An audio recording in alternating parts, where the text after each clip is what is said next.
Antes de começar, eu quero saber como é que eu faço pra ter sonho lúcido, porque quando eu sonho que eu tô brigando com alguém, eu nunca consigo dar um soco no cara. Pois é, sonho lúcido pode ser treinado, é uma aptidão natural, a princípio todo mundo pode ter, e tem rotinas de treinamento. Eu até dou curso sobre isso, porque são muitas técnicas, dá pra fazer muita coisa.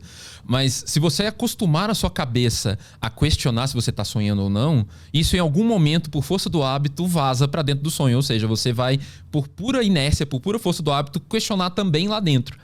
Com a diferença de que aqui na vida real, quando você questiona se tá sonhando, você vai rapidamente chegar à conclusão que não tá. Né? É muito óbvio que você está acordado. Mas na hora que você faz isso dentro do sonho, fica meio óbvio que você está sonhando. Que aquilo não é real. E aí, quando você entende finalmente que você está sonhando, não tem limite. Né? Mas aí, pra ter controle dentro do sonho, porque sempre que eu sonho que eu tô brigando, eu não consigo bater nas pessoas. Isso é uma coisa comum? É comum, mas é porque existem graus de lucidez. Inclusive, tem alguns pesquisadores que acham que só é sonho lúcido quando você tem 100% de consciência e 100% de controle. Mas isso é controverso, porque eu acho, por exemplo, que tem graus. Então, você pode ter um sonho lúcido com uma lucidez moderada. Você sabe que está sonhando, mas não controla, por exemplo. Então, se você vai progredindo e vai ficando cada vez mais lúcido, você, inclusive, fica lúcido em relação à noção de que você pode controlar. Aquilo é seu. É a sua cabeça que fez tudo aquilo. E aí você, da mesma forma que sabe que tá sonhando, você sabe que você pode dar um soco no cara se você quiser. Pode sair voando a lá Super-Homem ou Goku. Pode fazer o que você quiser. Então, à medida que você for... O segredo é ganhar consciência. É ir ganhando consciência dentro do sonho. Porque aí não tem limite. Sabe aquele filme Inception, A Origem? E aí tem aquela cena famosa dela andando com o DiCaprio lá nas ruas de Paris e ele ensinando pra ela sobre controle dos sonhos, né? Tem aquela cena que o prédio vem pra cima deles. Não sei se todo mundo já viu, quem já viu vai se lembrar. Que até o telhado dos prédios se encontra porque a rua se dobra em cima dela mesma. Você consegue fazer esse tipo de coisa dentro do sonho, porque já é você que tá fazendo aquele cenário. Toda aquela maluquice que você vê no sonho, você que fez. Cada folha que tá ali na árvore do seu sonho foi você que pôs ali, mesmo que inconscientemente. O que você vai fazer é adquirir um pouco de familiaridade consciente com esse processo e aí você consegue controlar. Mas é como se eu tivesse... Quando eu consigo controlar, é como se eu estivesse conversando com o meu inconsciente? Então, dá pra fazer esse tipo de coisa, porque vamos imaginar que você já atingiu o grau máximo de lucidez. Aí você consegue realmente controlar tudo lá dentro que você quiser. Só que é muito legal na hora que você tá nessa experiência, deixar uma parte rolar sozinha. Fica mais divertido. Então, por exemplo, talvez eu possa contar meu primeiro sonho lúcido, Claro. que ilustre isso bem. Eu já estava estudando sobre esses assuntos, aprendendo as técnicas, e eu sonhei que eu estava num beco escuro, fugindo de alguém, um agressor, e passando pelo beco do sonho, eu vi uma rachadura meio brilhando no muro. E aí, por força desse treinamento, dessas técnicas, eu olhei pro muro e falei, cara, eu tô sonhando? Eu tô. Imediatamente você cai a ficha, eu tô sonhando. E aí eu pensei, cara, eu não preciso mais correr, não tô sendo ameaçado. Eu vou dar um pau nesse cara, no agressor. E aí eu me voltei pra ele e ele parecia um daqueles personagens de filme de terror dos anos 80, sabe? Era um cara enorme, assim, corpulento, com uma camiseta regata branca suja de sangue e uma faca de açougueiro enferrujada. E com aquele olhar assim de eu vou te ferrar todo. Falei, não, né? Não é ninguém real, eu vou dar um pau nesse cara. Só que aí eu pensei, e se eu, em vez de lutar com ele, de bater nele, que é muito fácil, já que sou eu que tô imaginando tudo isso, e se eu conversar com ele? Se eu trocar uma ideia com ele? Imagina, eu vou conversar com um personagem que tá sendo controlado pelo meu inconsciente, vamos dizer assim. Que não sou eu que tô controlando conscientemente. Aí eu cheguei pra ele e falei assim, cara, por que você tá me perseguindo? Aí ele abaixou a faca e falou assim, não sou eu que tô te perseguindo, é fulano. Aí falou um nome de alguém que eu conheço. E eu assustei tanto com a resposta que eu dei uns passos pra trás no sonho, assim. Aí eu pensei, não, quando eu acordar eu paro pra pensar nisso. Agora eu vou continuar me divertindo. Aí eu saí voando no sonho. Mas quando eu acordei, eu tive que levar isso pra terapia. Eu falei, então, essa pessoa que nunca veio à tona na minha terapia, nunca falei dela. E agora, vamos investigar um pouquinho, já que veio essa pista, né? No meu sonho. Então, entende que eu poderia ter controlado, eu poderia ter batido num cara, eu poderia, inclusive, ter trocado de corpo, entre aspas, com ele dentro do sonho, já que é tudo seu. A minha consciência corporal podia migrar para aquele personagem. Eu podia me transformar nele se eu quisesse. Sim. Tranquilamente, podia fazer o que eu quisesse. Só que eu optei, porque achei mais curioso, conversar com ele. Eu deixei que o meu inconsciente continuasse controlando ele, em vez de eu conscientemente controlar. Então, os sonhos, eles são algumas... eles são respostas. Eles são... O que é o sonho? Ele tá tentando te avisar de alguma coisa? Tá se organizando? O que é isso? Então, tem as visões populares, tem as visões históricas dentro da ciência e tem as visões mais atuais. Popularmente, você vai achar de tudo, né? Desde que o sonho é um aviso, que o sonho pode ser uma premonição, um contato com o mundo espiritual, tudo isso.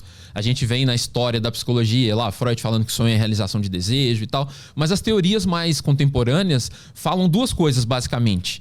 Que o sonho serve para a gente organizar as memórias, os aprendizados do dia. Então, quando você dorme, é a hora que sua cabeça tem para fazer uma faxina, para organizar as gavetas, para colocar as coisas nos lugares certos.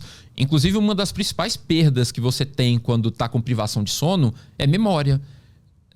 Organização de aprendizados. Então, você estuda durante o dia, não dormiu à noite, chega do outro dia, você não está lembrando de nada ou quase nada.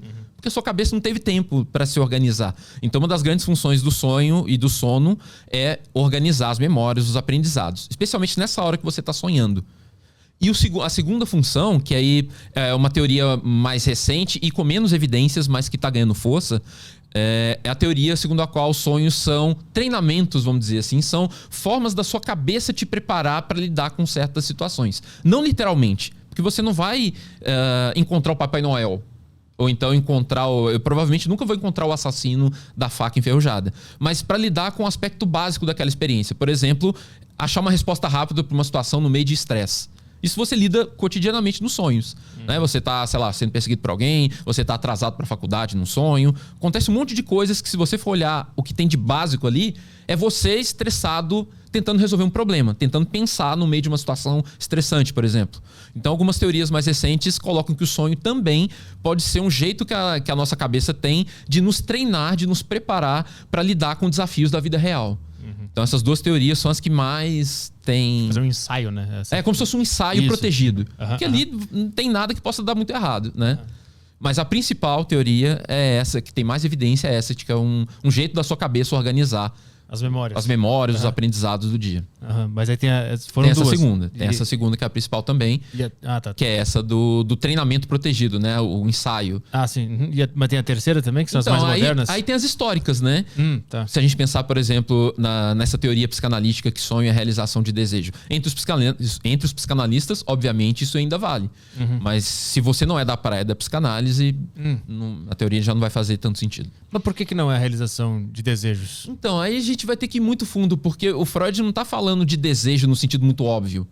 Sabe? Não é tipo, você tem desejo de pegar aquela mina ali e você vai sonhar com aquela mina. Não é tão simples assim. A gente tá falando de desejos inconscientes. Coisas que a princípio a pessoa nem saberia que tem. E ali o sonho é uma oportunidade para aquilo vazar, vamos dizer assim. Né? Você fica... o seu ego, o seu superego... Tem aquela coisa da teoria psicanalítica, né? Id, ego, superego. Então, enquanto o seu superego tá ali te segurando, dependendo se o desejo for muito recriminável e tal, e o seu ego tá tentando administrar a bagunça entre o id e o superego, no sonho o negócio corre solto, né?